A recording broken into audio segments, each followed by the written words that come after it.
राम राम सा। मैं हूं मुकेश चौधरी और आप देख रहे हैं मोनू के विचार।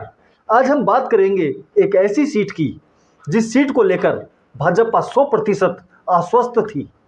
जिस सीट पर भाजपा में किसी को या फिर किसी राजनीतिक पंडित को भी कोई संदेह नहीं था, लेकिन 2024 के चुनाव में भाजपा की स्मृति ईरानी इस सीट से इतने बड़े अंतर से हारी जिसकी किसी ने कोई कल्पना नहीं की थी।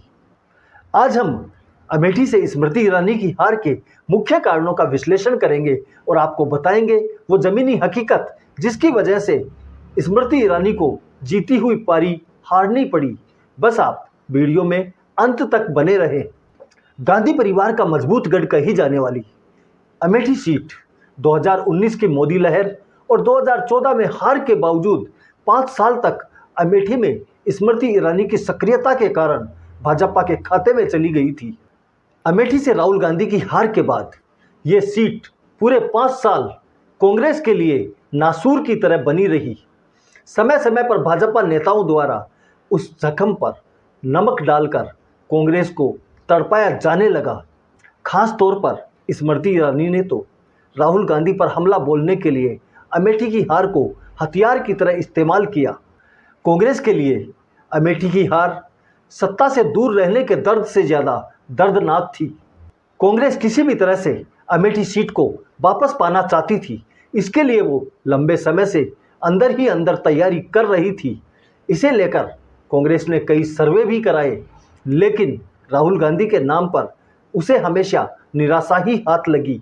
2024 के चुनाव की घोषणा के बाद जहां स्मृति ईरानी कांग्रेस को बार बार अमेठी से प्रत्याशी देने के लिए ललकार रही थी, वहीं कांग्रेस अंदर ही अंदर अपने प्लान पर काम कर रही थी।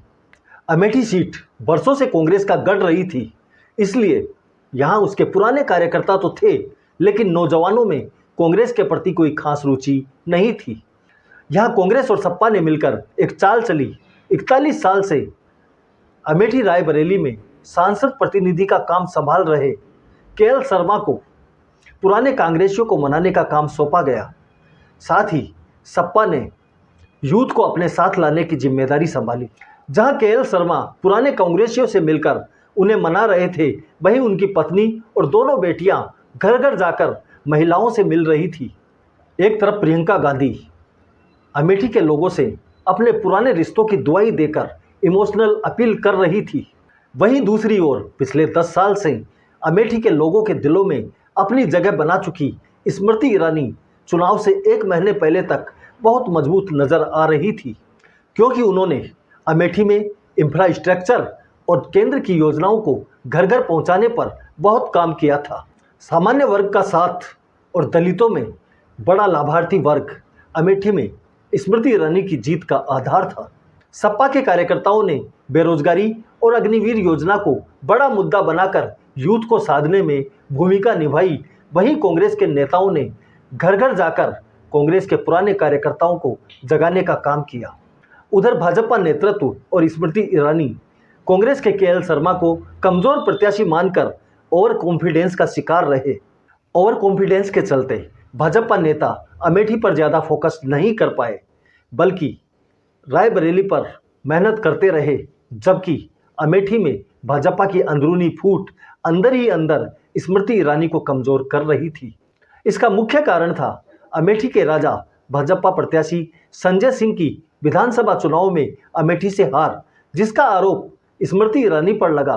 बताया जाता है कि उस चुनाव में स्मृति ईरानी एक बार भी अमेठी नहीं आई, जिसकी वजह से उनके कार्यकर्ता सक्रिय नहीं हो पाए। यहाँ तक कि कुछ कार्यकर्ताओं ने खुलकर संजय सिंह की मुखालफत भी की। हालांकि संजय सिंह के कार्यकर्ताओं की नाराजगी को बैलेंस करने के लिए अमेठी से सपा विधायक महाराजी प्रजापति को स्मृति ईरानी अपने साथ लेकर आई, लेकिन स्मृति का यह दाव उल्टा पड़ गया।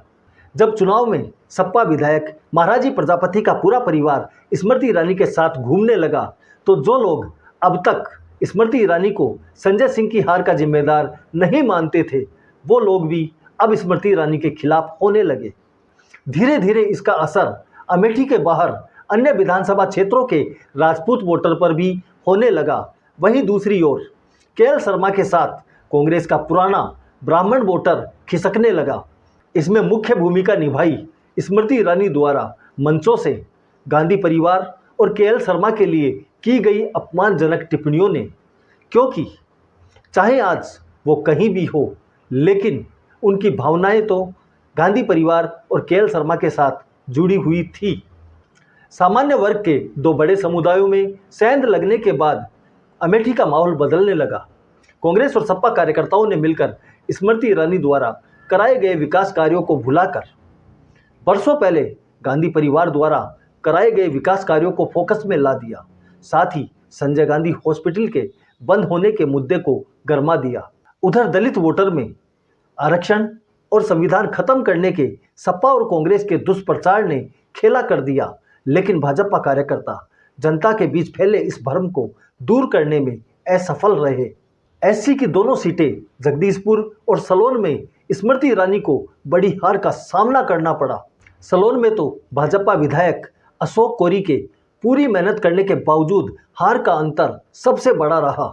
यहाँ स्मृति ईरानी करीब 52,000 वोटों से हारी, वहीं जगदीशपुर में करीब 18,000 वोटों से स्मृति ईरानी को हार का सामना करना पड़ा। जबकि इन दोनों विधानसभाओं में सबसे ज़्यादा लाभार्थी वर्ग था और इन दोनों विधानसभाओं में भाजपा के विधायक हैं। दलित वोटर ने इस बार बसपा को पूरी तरह से नकार दिया, जिसका फायदा कांग्रेस प्रत्याशी को हुआ। अमेठी लोकसभा क्षेत्र के अंदर 5 विधानसभा क्षेत्र आते हैं, जिनमें से 3 पे भाजपा विधायक थे और 2 पे सपा के। लेकिन चुनावों से पहले सपा के दोनों विधायक राकेश प्रताप सिंह और महाराजी प्रजापति भाजपा के साथ आ गए थे, लेकिन उसके बावजूद स्मृति ईरानी 5 विधानसभाओं से चुनाव हार गई। पूरा विश्लेषण करने के बाद अंत में यही कहूँगा कि केएल शर्मा को कांग्रेस प्रत्याशी बनाए जाने के बाद भाजपा ने अमेठी के चुनाव को हल्के में ले लिया और पूरे चुनाव में ओवर कॉन्फिडेंस का शिकार रही। पार्टी के अंदर चल रहे विरोध को समझने और खत्म करने में भाजपा नाकामयाब रही। वहीं दूसरी ओर कांग्रेस और सपा अपनों को मनाने और भाजपा के अंदर चल रहे विरोध को हवा देने में कामयाब रहे।